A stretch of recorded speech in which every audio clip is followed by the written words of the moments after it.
पूर्व विदर्भामध्ये शिंगाडा पिकवला जातो, परंतु तो फार जास्त म्हणजे उकडून खाल्ला जातो.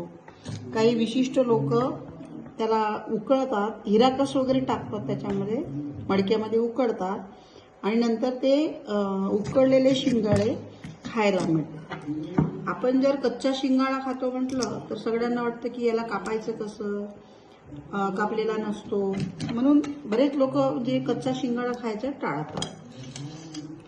तर आपण हा जो कच्चा शिंगाडा आहे, हा कच्चा शिंगाडा कापू सुद्धा शकतो. याला बघाल तुम्ही, तो जो काट्याचा आहे तो पण असं साईडनी कापला जातो, हा पण साईडनी कापला, या बाजूने याला देठ होतं, हे आपण असं कापू शकतो याला.